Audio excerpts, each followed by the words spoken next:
کہ دنیا کی تمام تکلیفیں، رنج اور غم، صدمہ اور مصیبت، فتنہ اور پریشانی سورۃ انفال میں ہے، استغفار سے ختم ہو جائے۔ استغفار ہمیں کرنا چاہیے۔ پیرانی پیر شیخ عبد القادر جیلانی نے ایک موقع پر لکھا ہے کہ جن کو استغفار کا پتہ ہے اور پھر وہ پریشان ہوتا ہے، فرمایا بہت بڑا کذاب اور جھوٹا ہے۔ یہ تو خدا کا فیصلہ ہے کہ آپ استغفار کریں، میں پریشانیاں دور کروں۔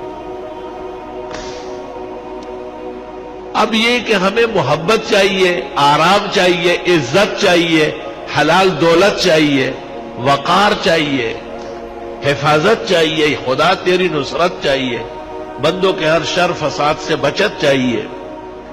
اس کا ذکر اللہ نے سورۃ نوح میں کیا ہے، 29ویں پارے میں، کہ یہ بھی استغفار سے ہوگا۔ لے سارا کام استغفار سے ہوگا۔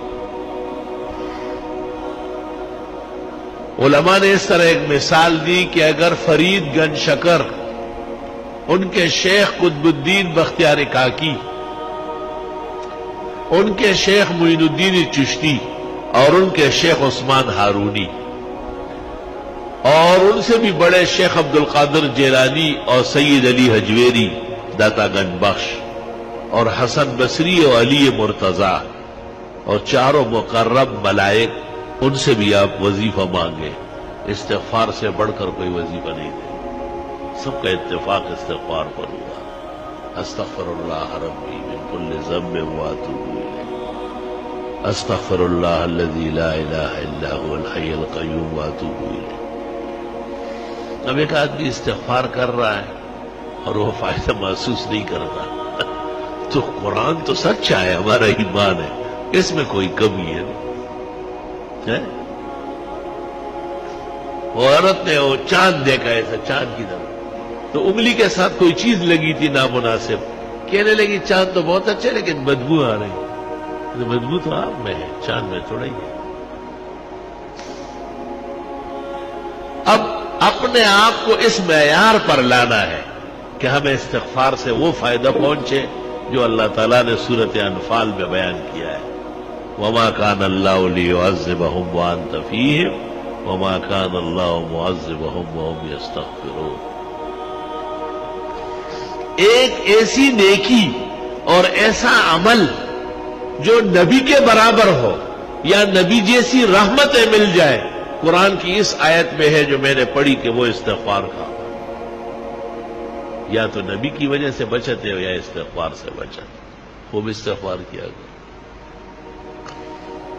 بعض راتیں مناؤ باقاعدہ، بعض اوقات منا لو کہ بھئی میں سحری میں اٹھوں گا اور سورج نکلنے تک استغفار کروں،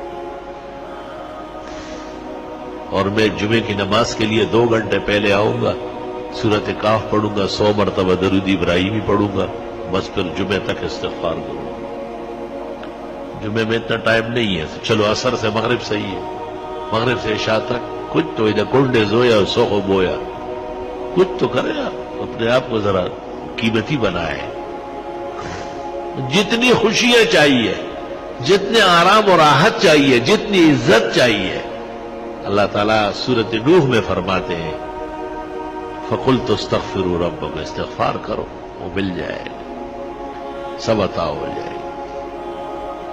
ہمیں بھی دعاؤں میں یاد رکھو، دینی مدرسوں کو بھی، طلباء کو بھی، اور یہ موجودہ پریشانیوں کو بھی، اور استغفار کی کثرت کرو۔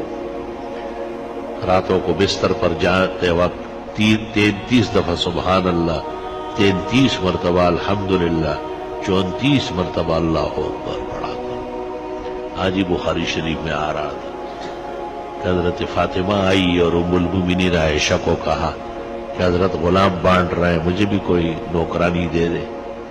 جب حضرت آئے بتایا، انہوں نے کچھ کہے بغیر ان کے گھر گئے اور ان کو کہا بس رات کو یہ پڑھا کرو، 33 مرتبہ سبحان اللہ، 33 مرتبہ الحمدللہ، 34 مرتبہ اللہ اکبر۔ یہ دنیا بھر کے غلام کنیز آرام و راحت سے بہتر ہے۔ تسبیحات دائیں ہاتھ سے پڑھا کرو، بائیں ہاتھ سے اسلام میں کوئی تسبیح نہیں ہے۔ جو مسئلہ نہیں جانتے ان کو بتانا ضروری ہے، جو جاننے کے بعد بھی نہ مانے اللہ ان کو ہدایت کی توفیق دے۔ آپ کا کام اور ہمارا کام خیر آگے بڑھانا ہے، خیر منوانا ہماری ذمہ داری نہیں ہے۔ اللہ نے نبی کو کہا ہے انما علیک البلاغ وعلینا الحساب، آپ پہنچائیں، حساب میں خود کروں۔ تسبیحات جس طرح نمازوں کے بعد ہے، اس سے زیادہ ضروری رات کو سوتے وقت ہے۔ بہتر ہے کہ باوضو ہو، بہتر ہے کہ پاک کپڑے پاک جسم ہو، بہتر ہے کہ بستر بھی صاف ستھرا پاک ہو، سفید پاک چادر بچھاؤ اس پر۔ بستر پر آنے کے بعد اگر کوئی حرج نہیں ہے، گرانی نہیں ہے، تو سورت الف لام میم سجدہ ایک بار اور سورت ملک ایک بار ہر رات کو پڑھنا سنت طریقہ ہے۔ قیامت کے دن شفاعت آسانی سے نصیب ہو جائے گی، قیامت کے دن کی تپش نہیں دیکھے گا، محسوس بھی نہیں کرے گا۔ لوگوں سے پوچھے گا کہ وہ قیامت کہاں ہے، وہ تکلیف کدھر ہے؟ فرشتے کہیں گے چل چل، الف لام میم سجدہ اور سورہ ملک جو پڑھتے ہیں ان کو نہ قبر میں عذاب ہوتا ہے نہ میدان حشر میں ہوتا ہے۔ یا رب تیری کتنی عنایات و احسانات۔ اورنگزیب عالمگیر نے جو قرآن شریف لکھا ہے تو الف لام میم سجدہ اس پر بھی لکھ دیا 21 پارے میں کہ رات کو سوتے وقت الف لام میم سجدہ اور ملک پڑھا کرو۔ پھر 29 پارے میں جب سورت ملک آئی پھر لکھنے لگا، تو کاتبان جو بیٹھے تھے انہوں نے کہا حضرت یہ لکھ چکے وہاں، آرام سے رہو۔ وہ الف لام میم سجدے پر لکھا، یہ سورت ملک پر لکھا، اور حدیث شریف لکھنے کے بعد لکھ فرمایا بس اورنگزیب کا یہی مقصد تھا کہ یہ لکھا ہوا قیامت تک رہ جائے، شاید کوئی عمل کر کے اور مجھے بھی قبر کے عذاب سے اور جہنم کے تپش سے اور قیامت کی پریشانی سے اللہ تعالیٰ نجات نصیب فرمائے۔